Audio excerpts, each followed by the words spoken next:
جو انتہائی صاف گو ہیں اور سچے ہیں جناب خاقان عباسی صاحب، جو انہوں نے اپنے ایک انٹرویو میں نجی ٹی وی کو دیا ہے، اس میں تو انہوں نے واضح طور پر ایک NOC کے حوالے سے بات کی ہے، اور وہ یہ ہے کہ ہم کسی صورت میں بھی اس حکومت کو گرانا نہیں چاہتے، اس حکومت کے خلاف عدم اعتماد نہیں کرنا چاہتے، اور ہم چاہتے ہیں کہ یہ اپنا وقت پورا کرے۔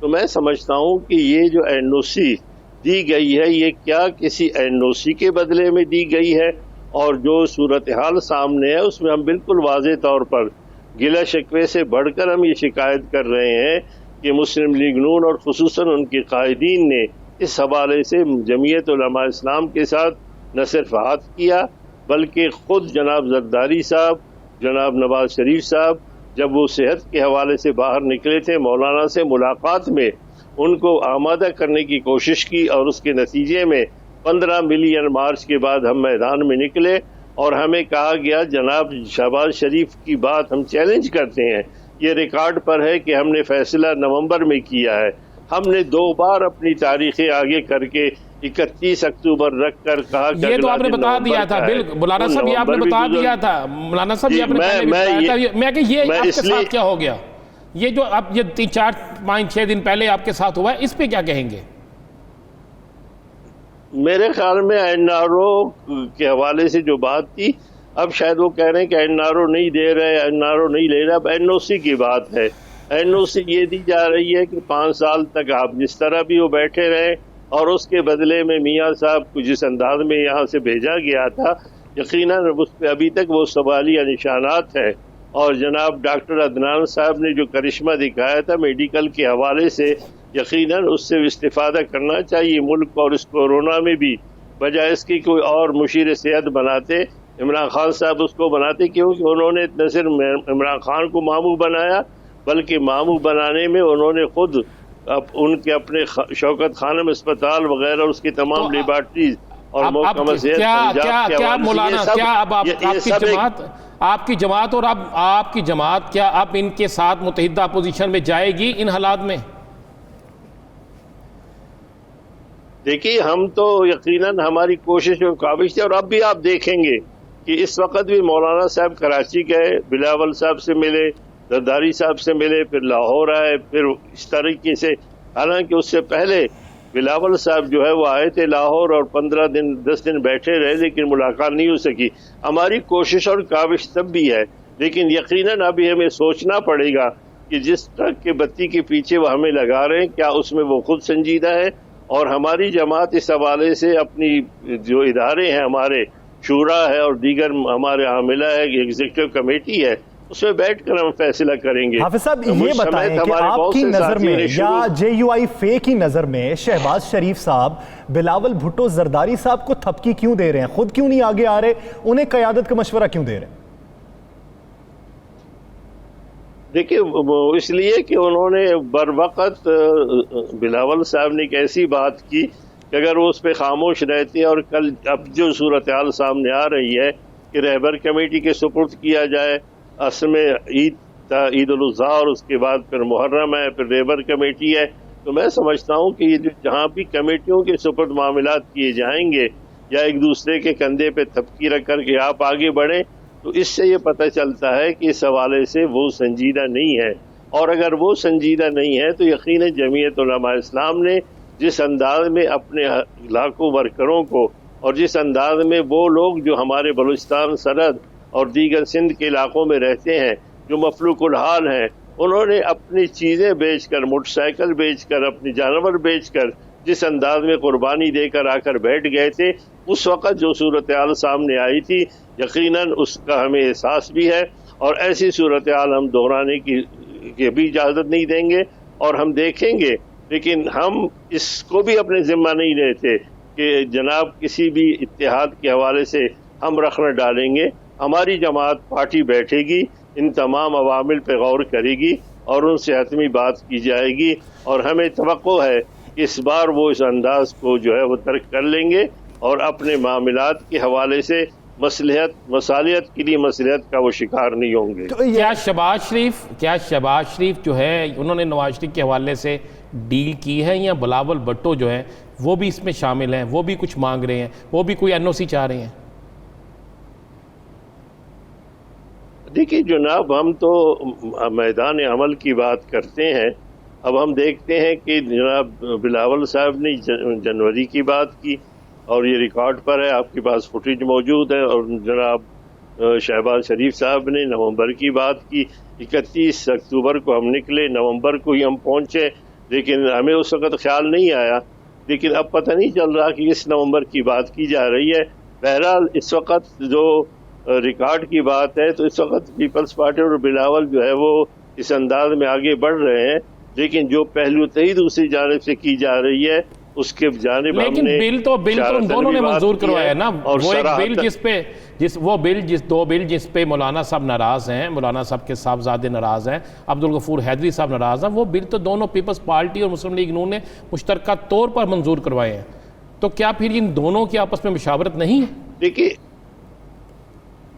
دیکھیے میں سمجھتا ہوں کہ دونوں کے مسائل اور مشکلات تقریباً ملتے جلتے ہیں, اور دونوں کی مجبوریاں بھی ہیں, یہ دنیا کو کے سامنے علم ہے. اور آپ نے دیکھا ہوگا کہ اس سے پہلے جب پہلی EPC بلائی گئی تھی تو اس وقت جناب زرداری صاحب نے انکار کیا تھا. اس کے بعد جب نواز شریف صاحب نے اس کے بعد جب بلائی گئی تو پھر نواز شریف صاحب نے انکار کیا. یعنی ان اپنے معاملات کے حوالے سے اگر وہ ہمارے کندھے پر یا JUI کے کندھے پر اس طرح بندوق رکھ کر فیصلہ کرنا چاہتے ہیں تو میں سمجھتا ہوں کہ مستقبل میں انہیں مایوسی ہوگی. اور ہمارے ورکر, ہمارے خلیج برقرار رہتی دکھائی دے رہی ہے کہ شہباز شریف صاحب فون کرتے ہیں مولانا فضل الرحمان کو, قومی مشاورتی کونسل میں کشمیر کے حوالے سے بات چیت کرنے کے لیے دعوت دیتے ہیں کہ آپ آئیں. مولانا فضل الرحمان انکار کر دیتے ہیں. پاکستان مسلم لیگ نون, پاکستان پیپلز پارٹی آج کے اجلاس میں موجود تھے, JUI فے نہیں تھی. تو کیا آنے والے دنوں میں APC متحد ہو جائے گی؟ یہ جو وزراء, حکومتی وزراء ہیں, وہ موقف رکھتے ہیں کہ ان کا اپنا اتحاد قائم نہیں رہے گا, APC تو دور کی بات. دیکھیے میں یہی گزارش کرتا ہوں کہ اگر APC بلائی جاتی, وقت پر بلایا جاتا اور اس وقت جو ہے نا یہ معاملات کو طے کیے جاتے, اور APC اگر آپ بلاتے ہیں تو کسی لائے عمل کے لیے بلاتے ہیں, اور کسی کے دعوت پر یا کسی ادارے کے کہنے پر اگر شہباز شریف صاحب ایک فون کر کے کسی کو اسی لائن پہ لانا چاہتے ہیں تو میں سمجھتا ہوں کہ ایسا ممکن نہیں ہو سکے گا.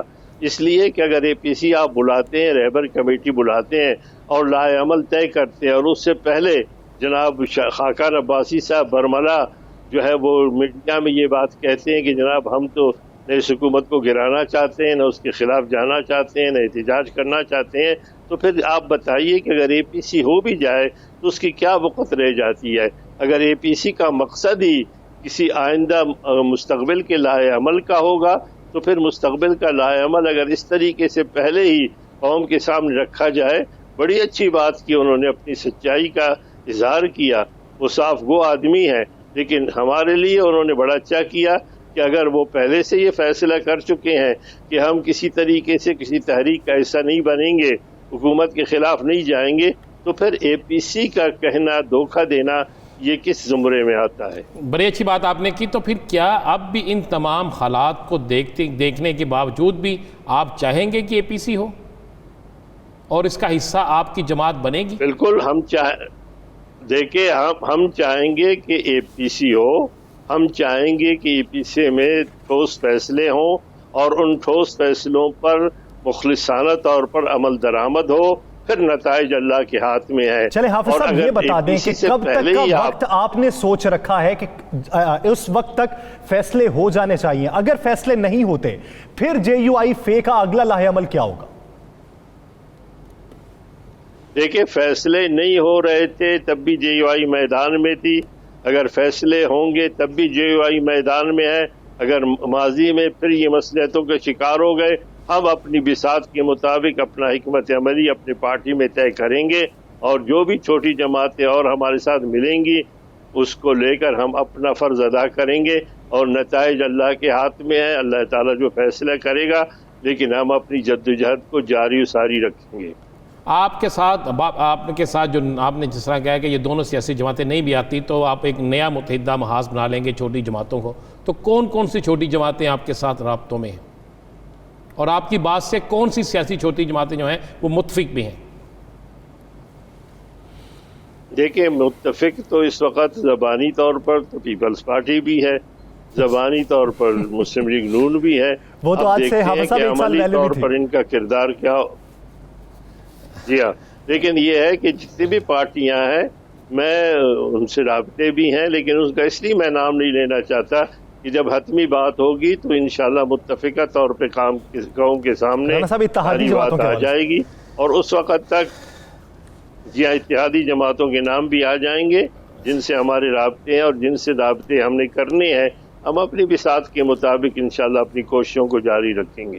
اچھا، اس پورے متحدہ اپوزیشن میں مجھے اسفر یار ولی کی خاموشی، مجھے ہمیں محمود اچکزئی کی خاموشی، اور ہمیں دیگر ان کی اپوزیشن جماعتوں کے جو رہنما ہیں ان کی خاموشی نظر آ رہی ہے. اور ساتھ میں سراج الحق صاحب جو ہیں وہ کہتے ہیں کہ یہ ساری جو اپوزیشن جماعتیں ہیں دیگر ہیں، ہم ان کے ساتھ نہیں ہیں، ہم علیحدہ جائیں گے. دیکھیے ہر پارٹی کا اپنا دستور العمل ہے، ہر پارٹی کی اپنی نظریات ہیں، اپنا لائحہ عمل ہے، اپنی حکمت عملی ہے.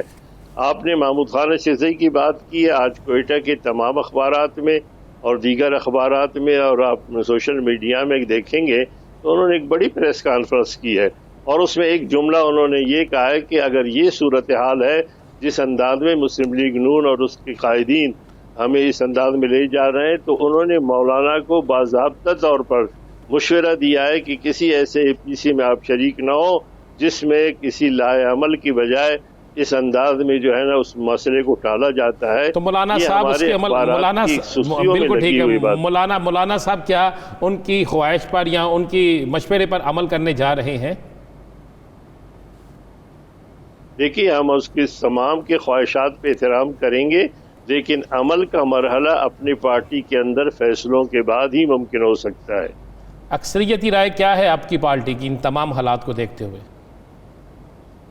ہماری اکثریت کی رائے پہلے بھی تھے کہ ان تیلوں، جی ہاں ہماری اکثریت پارٹی کی پہلے بھی تھی، اور ہم نے قائدین کے سامنے بھی کہا کہ بعض تیلوں میں تیل موجود نہیں ہے، لیکن مولانا پھر بھی چاہتے تھے، اور انہوں نے آخری حد تک اپنے تمام، یعنی آپ بعض تیلوں میں تیل جو نہیں ہے وہ پیپلز پارٹی اور نون لیگ کی بات کر رہے ہیں، جو تیلوں میں تیل نہیں ہے پیپلز پارٹی اور نون لیگ کی بات کر رہے ہیں یا تمام اپوزیشن جماعتوں کی؟ جی ہاں میں کسی چینل کی بات نہیں کر رہا ہوں، آپ بڑے اچھے سمجھتے ہیں کہ ہمارا مطمئن نگاہ کیا ہے. میں نے کہا چونکہ آپ ہمیشہ سیدھی بات کرتے ہیں نا، نون لیگ پیپلز پارٹی کا نام لے لیتے ہیں کیونکہ آپ کئی لوگوں کو سمجھ نہیں آ رہی. یار اتنی سیدھی سادھی بات آپ کو سمجھ نہیں آ رہی ہے، چلے کیسے ہو سکتا ہے؟ لیکن اے پی سی کا اگلا لائحہ عمل جو ہوگا اس میں پاکستان مسلم لیگ نون اور پاکستان پیپلز پارٹی ایک طرف دکھائی دے رہی ہے، اب تک کا تاثر یہ ہے، اور جے یو آئی فے دوسری طرف، اور تاثر یہ بھی ہے کہ دونوں پارٹیز جے یو آئی فے کو بیک فٹ پہ لانا چاہتے ہیں.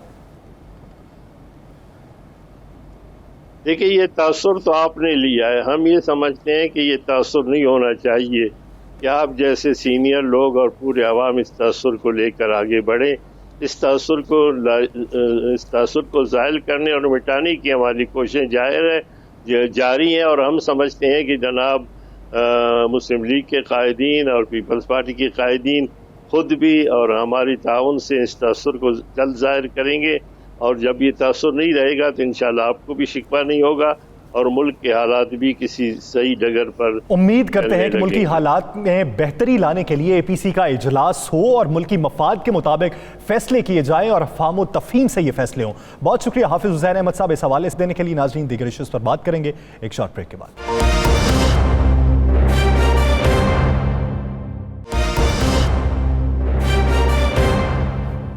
Welcome back. ناظرین، جمعیت علماء اسلام فے کے رہنما حافظ حسین احمد کا موقف آ چکا ہے اے پی سی کے حوالے سے بھی اور حکومتی اقدامات کے حوالے سے بھی جو حالیہ نقشہ جاری کیا گیا ہے.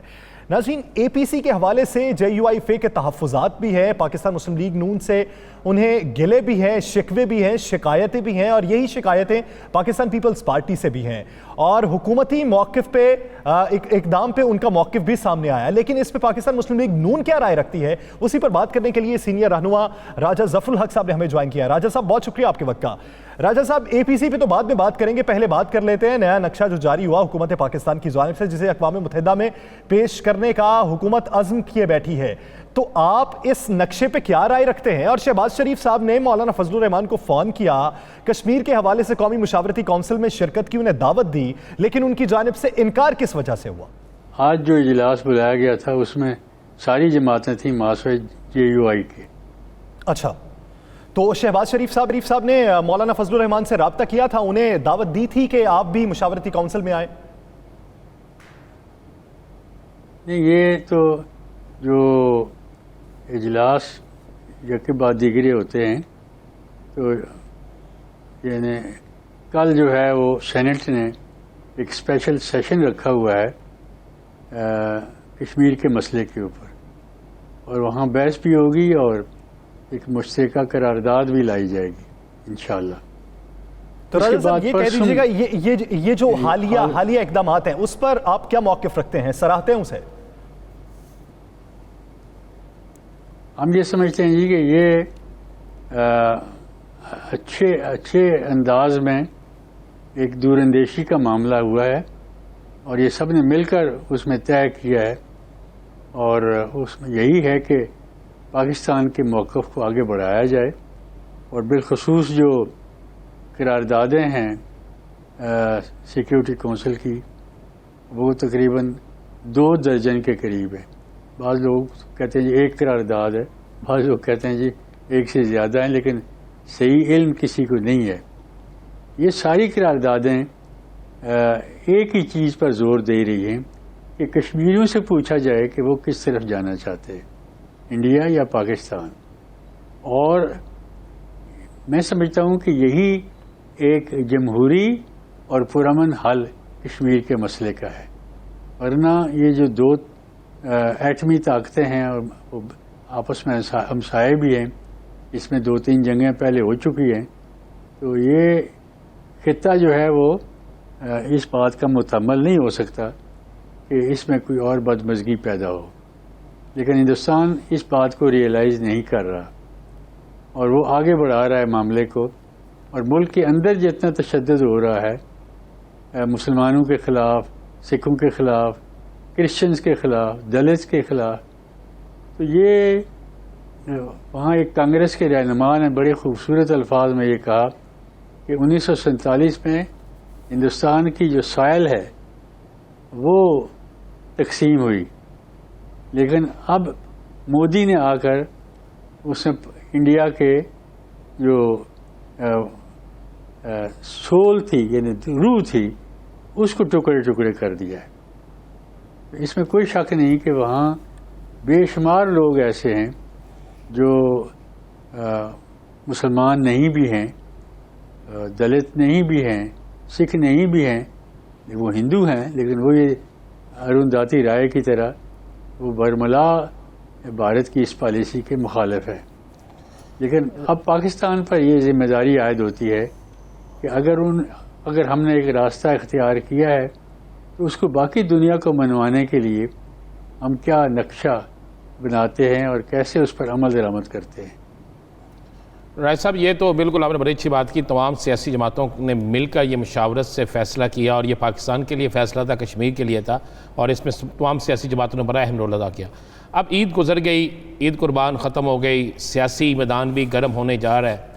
تو 2 دن سے مولانا فضل الرحمان جو متحدہ اپوزیشن کے لیے بڑے متحد تھے اور بڑے متحرک تھے، اب انہوں نے مسلم لیگ نون اور پیپلز پارٹی کے حوالے سے سخت الفاظ استعمال کرنے شروع کر دیے ہیں، اور ان کے بیٹے نے کہا ہے کہ مسلم لیگ نون اور پیپلز پارٹی سہولت کار ہے عمران خان کی حکومت کی. کیا کہیں گے آپ؟ میں سمجھتا ہوں جی کہ ہر شخص کو، ہر جماعت کو اپنا موقف بڑھانے کے لیے بات کرنی پڑتی ہے، لیکن میں یہ سمجھتا ہوں کہ ان سے جب مذاکرات ہوں گے، اور جو ریبر کمیٹی ہے اس کے سربراہ بھی انہی کے درانی صاحب سربراہ تھے، تو یہ معاملات انشاءاللہ تعالی طے ہو جائیں گے. تو رائے صاحب، متحدہ اپوزیشن کی قیادت میاں محمد شہباز شریف کیوں نہیں کر رہے؟ وہ بلاول بھٹو کو یہ قیادت کیوں دینا چاہتے ہیں؟ نہیں، وہ بیمار تھے اور ڈاکٹروں نے ان کو منع بھی کیا ہوا تھا، لیکن جو پرسوں کی میٹنگ ہے وہ اس میں وہ تشریف لا رہے ہیں، یہاں اسلام آباد میں یہ پارلیمنٹ بلڈنگ کے اندر، اور اس میں ایک جوائنٹ میٹنگ ہوگی، اس میں وہ موجود انشاءاللہ تعالی ہوں گے۔ یہ اپوزیشن جماعتوں کی میٹنگ ہوگی؟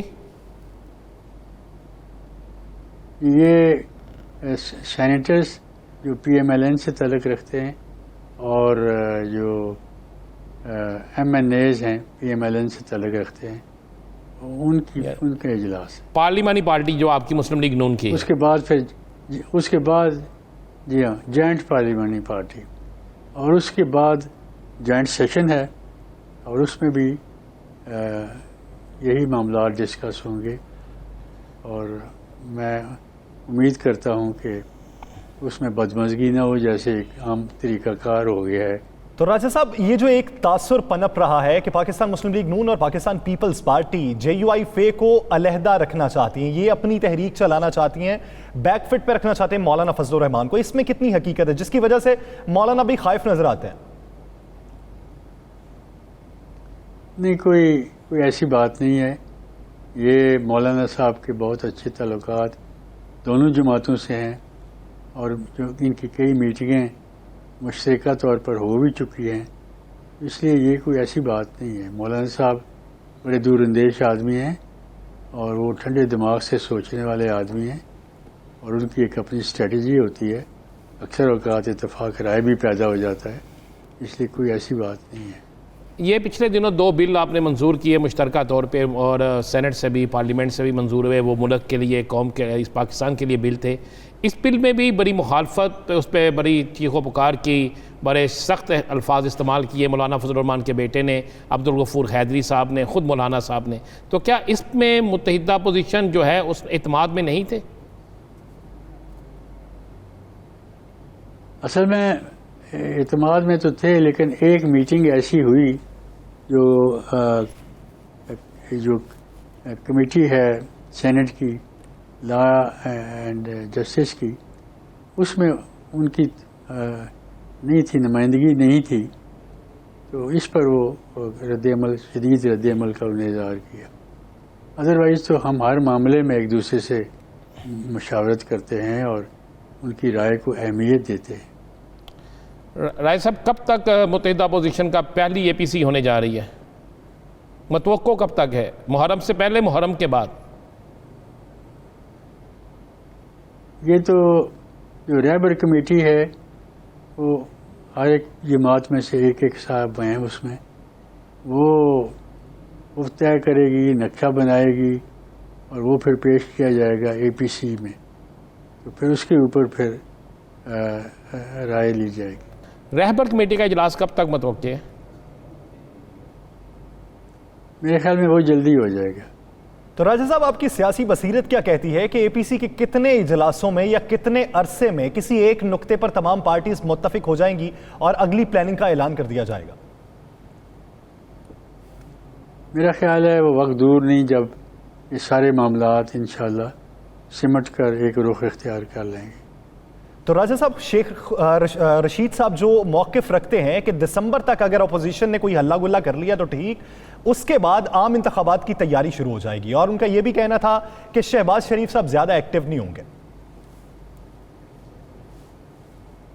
بہرحال ان کا اپنا اندازہ ہے، میں اس پر کوئی تبصرہ بھی نہیں کرنا چاہتا، ہر شخص کو اپنی رائے رکھنے کا حق ہے، لیکن میں یہ سمجھتا ہوں کہ بعض دفعہ آدمی کسی ایک مسئلے کے اوپر وہ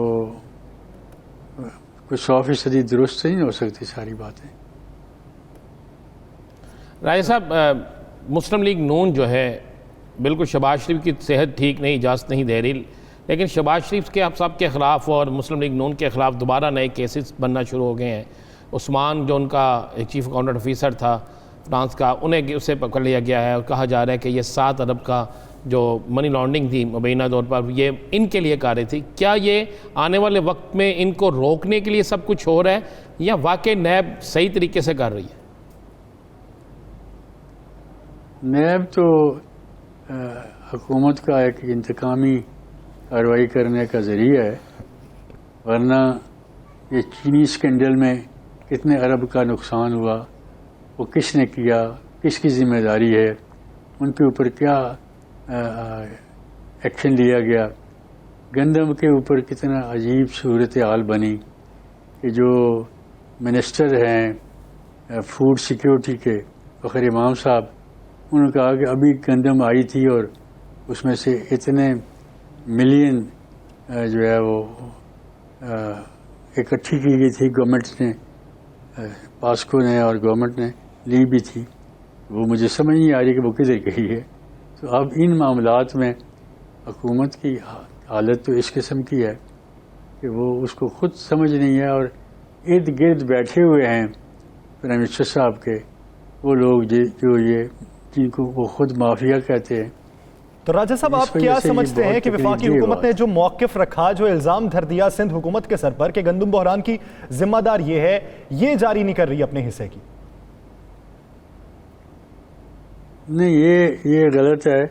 ذرا کوئی بات ہو پنجاب میں ہو تو جائیں، پی ٹی آئی کی گورنمنٹ ہے، یا صوبہ سرحد میں ہو یعنی خیبر پختونخوا میں کچھ ہو، تو سارے کی ذمہ داری سندھ کے اوپر نہ پھینکنی چاہیے.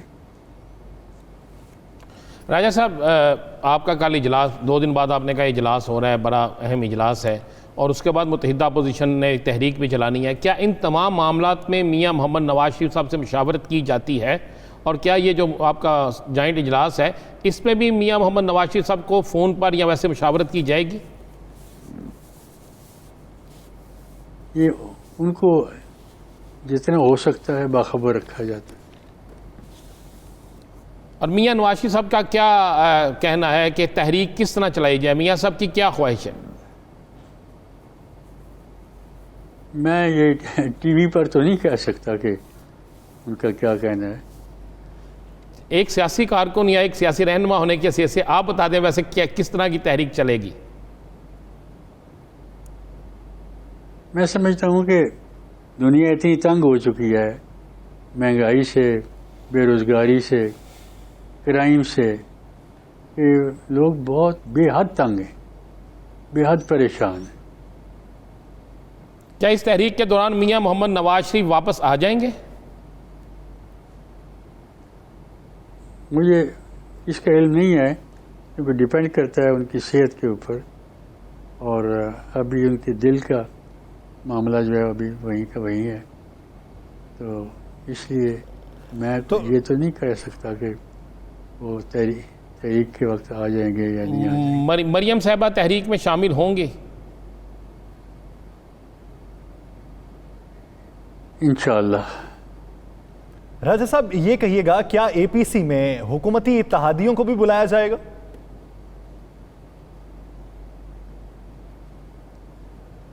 حکومتی اتحادی اگر آنا چاہیں گے تو ضرور بلایا جائے گا. یعنی یہ آپشن ہے، حکومتی اتحادیوں سے کوئی رابطے ہیں؟ یہ رابطے تو سیاستدانوں کے آپس میں ایک دوسرے سے ہوتے رہتے ہیں. کیا مسلم لیگ کاف اور مسلم لیگ نون میں کوئی رابطے شروع ہو چکے ہیں؟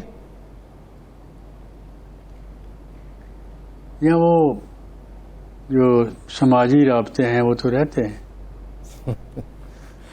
سماجی رابطے رہتے ہیں. تو کیا آنے والے دنوں میں کوئی امکانات ہیں کہ تمام مسلم لیگیں ایک ہو جائیں؟ یہ تو ایک ایسا آئیڈیل ہے جس کے لیے بہت سارے لوگ خواہش مند ہیں. راجہ صاحب، کووڈ کے حوالے سے جو پاکستانی حکومت نے حکمت عملی اپنائی تھی، اپوزیشن نے پہلے دن سے اس پر تنقید کی اور آج تک تنقید ہی کی ہے. لیکن آپ یہ دیکھیں کہ امریکہ میں وال سٹریٹ جرنل یہ لکھتا ہے کہ دنیا کی جو سپر پاور ہے اسے اس کرونا کا مقابلہ کرنے میں مشکلات کا سامنا ہے، جبکہ پاکستانی حکومت نے بہترین حکمت عملی سے اس پہ قابو پایا.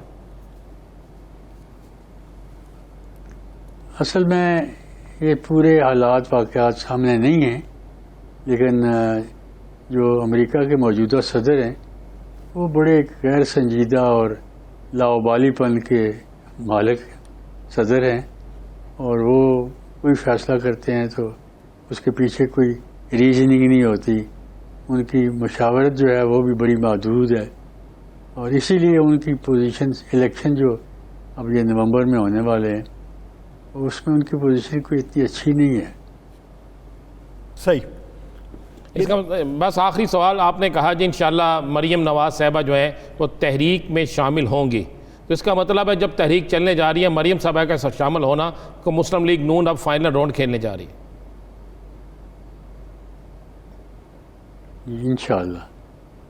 چلے آگے اے پی سی میں کیا حکمت عملی ترتیب پاتی ہے، مولانا فضل الرحمان کو ساتھ لے کر چلتے ہیں یا مولانا اپنی جگہ پہ اپنے موقف پر یا اپنے تحفظات پر قائم رہتے ہیں، یہ تو وقت ہی بتائے گا۔ بہت شکریہ راجہ ظفر الحق صاحب اس اپنا وقت دینے کے لیے۔ ناظرین دیگر ایشوز پر بات کریں گے ایک شارٹ بریک کے بعد۔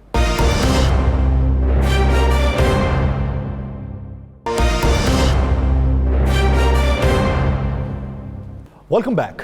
ناظرین، ایک جانب سمارٹ لاک ڈاؤن کے نام پر سیاحتی مقامات کو بند کیا گیا ہے، کسی کو آنے جانے کی اجازت نہیں ہے، لیکن حالیہ کچھ دنوں میں عید الاضحیٰ کے کچھ دنوں میں لوگوں کا ایک بڑا جمع غفیر ان سیاحتی مقامات کا رخ کرتا ہے، انہیں مختلف جگہوں پر روک لیا جاتا ہے، انتظامیہ بھی اس میں ناکام نظر آتی ہے، لیکن پھر بھی انہیں سیاحتی مقامات تک رسائی نہیں ہوتی۔ اس کے برعکس حکومتی وزراء اور بیوروکریٹس کی ایک بڑی تعداد ہے جو سیاحتی مقامات پر موجود ہے اور وہاں پر ان کے خاندان بھی موجود ہیں اور مزے لیے جا رہے ہیں۔ اسی پر بات کرنے کے لیے ہمارے نمائندہ خصوصی سدھیر احمد عباسی ہمارے ساتھ موجود ہیں۔ سدھیر، عام عوام کو تو رسائی نہیں ہے، لیکن رسائی ہے کس کو، کس تعداد میں، کتنے دنوں سے، اور عام عوام کی رسائی کب ممکن ہوگی؟ جی بالکل، سب سے پہلے میں آپ کو بتاؤں کہ حکومت کی جانب سے ملک بھر میں لاک ڈاؤن کے باعث تمام سیاحتی مقامات پر سیاحوں کے داخلے پر پابندی برقرار ہے، جس کے باعث مری کے تمام انٹری پوائنٹس پر پولیس ناکوں پر مقامی لوگوں سمیت سیاحوں کو شدید مشکلات کا سامنا ہے۔ پولیس کے لیے ناکے اس وقت سونے کی چڑیا بن چکے ہیں، جبکہ دوسری جانب ان دنوں مری میں تمام سرکاری جو ریسٹ ہاؤسز اور گیسٹ ہاؤسز ہیں وہاں پر وزراء اور بیوروکریٹس کی فیملیوں سے بھرے پڑے ہیں اور ہر طرف سڑکوں پر سرکاری نمبر پلیٹس اور نیلی لائٹس والی گاڑیاں دوڑتی نظر آ رہی ہیں، جبکہ مری میں سیاحوں کے داخلے پر پابندی کے باعث انڈسٹری اور تاجر طبقہ بری طرح متاثر ہے۔ آپ کو بتا چلوں کہ سیاحوں اور تاجر تنظیموں نے پولیس ناکوں پر شدید احتجاج کرتے ہوئے کہا ہے کہ پولیس ناکوں پر سیاحوں کو تنگ کیا جا رہا ہے اور بھاری نظر کے عوض سیاحوں کو چھوڑا جاتا ہے۔ تاجر تنظیموں کے نمائندوں نے وزیر پنجاب سے اپیل کی کہ مری سے دور معیار کو ختم کیا جائے اور اس وقت صرف جو سرکاری نمبر پلیٹس کی گاڑیاں ہیں ان کو چھوڑا جا رہا ہے، جو سیاح ہیں ان کو ان ناکوں سے واپس کیا جا رہا ہے، جبکہ مقامی جو لوگ ہیں ان کو شناختی کارڈ چیک کر کے ان کو یہاں آنے کی اجازت دی جا رہی ہے۔ آپ کو بتاؤں کہ اس وقت بھی جو حالات ہیں وہ بڑے گمبھیر ہیں ان ناکوں پر، اور جو ہوٹل انڈسٹری کی جو نمائندہ تنظیمیں ہیں انہوں نے شدید احتجاج کیا کہ ان ناکوں کو ختم کیا جائے تاکہ یہاں سے دورہ معیاری اس کو ختم کیا جائے۔ عباسی صاحب ساتھ رہی گا۔ رانا صاحب، جیسا کہ عباسی صاحب بتا رہے ہیں وزراء اور بیوروکریٹس جو ہیں ان کی بڑی تعداد اس وقت سیاحتی مقامات پر موجود ہے۔ آپ کو یاد ہوگا کہ جب وزیر اعظم نے نتھیا گلی جا کر عید الاضحیٰ منانے کا اعلان کیا تھا تو اس کے بعد لوگوں کی کچھ رائے یہ تھی کہ لوگوں کے جانے پر تو پابندی ہے لیکن وزیر اعظم جا سکتے ہیں۔ ایک بات ٹھیک ہے، جس کی ادھر رہائش ہے وہ جا سکتا ہے، لیکن وزراء اور بیوروکریٹس کی کہاں پر رہائش ہے؟ وہ گیسٹ ہاؤسز بھرے پڑے ہیں، عام عوام جو ہے اسے جانے کی اجازت نہیں، لاٹھیاں برسائی جاتی ہیں۔ لیکن یار سر، آپ سوات چلے جائیں، آپ بحرین چلے جائیں، آپ کلام چلے جائیں، اس کے بعد پاکستان کا سب سے بڑا سیاحتی مقام مری ہے جہاں پر پورے پاکستان سے سب سے زیادہ لوگ آتے ہیں۔ مری ہو گیا، نتھیا گلی ہوگی، ایوبیا ہو گیا، ساتھ میں آپ بوربان لے لیں۔ یہاں پر اگر آپ غور کریں تو یہاں پر جتنے گیسٹ ہاؤس ہیں سرکاری، جس میں ہزاروں کی تعداد میں لوگ رہ سکتے ہیں جتنے موجود ہیں، وہاں پر اس گیسٹ ہاؤس کے ہماری یہ آپ ٹی وی پہ دیکھ سکتے ہیں کہ دکھایا جا رہا ہے کہ ان گیسٹ ہاؤس کے اندر گاڑیاں کھڑی ہیں، ان گیسٹ ہاؤس کے اندر سبز نمبر پلیٹ والی گاڑیاں کھڑی ہیں، بیوروکریٹس کی گاڑیاں کھڑی ہیں، ارکان اسمبلی کے رشتہ داروں کی گاڑیاں کھڑی ہیں۔ وزراء روزانہ ٹی وی پہ چلتا ہے کہ آج فلاں وزیر جو ہے مری کے مار روڈ پہ موجود تھے، دیکھیں اس وزیر کی وہاں پہ رہائش تو نہیں ہے، ان بیوروکریٹس کی وہاں پہ رہائش تو نہیں ہے۔ بدقسمتی یہ ہے کہ سیاحتی مقامات جو سب سے زیادہ آمدن دیتے تھے، جو سب سے بڑا ویژن تھا اس کا ہمارے وزیر اعظم پاکستان کا کہ یہی جو ہے ہم سیاحت کو آگے لے کر جائیں گے، لیکن وہاں پر کیا ہو رہا ہے کہ سیاحتی مقامات پر عام آدمی کو جانے کی اجازت نہیں ہے، لیکن وہاں پر بیوروکریٹ جا سکتا ہے، وزیر جا سکتا ہے، بااثر آدمی جا سکتا ہے، عام لوگ وہاں بھوکے مر جائیں، ان کے لیے سرکاری گیسٹ ہاؤس کھلے ہیں۔ اگر یہ پابندی ہے، ٹھیک ہے، وزیر اعظم سب کی رہائش گاہ وہاں پہ موجود تھی، وہ چلے گئے، لیکن جن کی رہائش گاہ موجود نہیں ہے وہ وزیر سرکاری گیسٹ ہاؤسز میں کیوں جا رہے ہیں؟ ان کو وہاں پہ رہنے کی اجازت کون دے رہا ہے؟ ان کو ہوٹلوں تک میں پہنچنے کی اجازت کون دے رہا ہے؟ تو یہ ایک دورہ معیار ہے جس کے باعث ہو یہ رہا ہے کہ پولیس وہاں پہ پیسے وصول کر رہی ہے ناکوں پہ، جو پیسے زیادہ دے گا چاہے وہ وزیر ہے یا نہیں ہے اسے جانے کی اجازت ہے، جو پیسے نہیں دے گا وہ رک جائے گا۔ عباسی صاحب یہ کہیے گا کہ وہ عوام جو سیاحتی مقامات پر جانا چاہتی ہیں، آپ کی اطلاعات یا خبریں کیا کہتی ہیں کہ یہ سیاحتی مقامات کب تک کھل جائیں گے؟ جی ابھی تک تو یہی پتہ چلا ہے کہ ایس او پیز تیار ہو رہے ہیں، اس کے بعد جو ہیں یہ سیاحتی مقامات جو ہیں یہ کھولے جا رہے ہیں، لیکن یہاں کی جو ہوٹل انڈسٹری سے وابستہ جو جتنے طبقے ہیں وہ شدید پریشان ہیں اور وہ مالی بحران کا شکار ہو چکے ہیں اور فاقوں پر مجبور ہیں، اور وہ اس انتظار میں ہیں کہ کب یہ سیاحتی مقامات کھلیں تو وہ ان کے روزگار بحال ہو سکیں۔ یہ اسی ہفتے میں نا یاسر، اسی ہفتے میں میری ابھی بات ہوئی پروگرام سے پہلے وزیر اطلاعات پنجاب سے بھی ہوئی ہے اور دیگر جو ذمہ داران سے بھی ہوئی ہے، ان کا کہنا ہے کہ اسی ہفتے میں جو ہے امید ہے کہ یہ ایس او پی کے تحت چلیں امید کرتے ہیں کہ عوام کے لیے بھی یہ مقامات کھول دیے جائیں گے۔ سدھیر احمد عباسی اس حوالے سے اپنا وقت دینے کے لیے۔ ناظرین، یہ مقامات کھلیں گے تب ہی عوام کو کچھ ریلیف ملے گا، چہروں پر خوشی آئے گی کہ اتنا عرصہ ہم نے اس کرونا وائرس زدہ ماحول میں گزار دیا ہے کہ جب خوشیوں کا وقت ہے تب طبقات میں نہیں بٹنا چاہیے، ایک ہی سطح پر سب کو ٹریٹ کرنا چاہیے۔ ناظرین، دیگر ایشوز پر بات کریں گے ایک شارٹ بریک کے بعد۔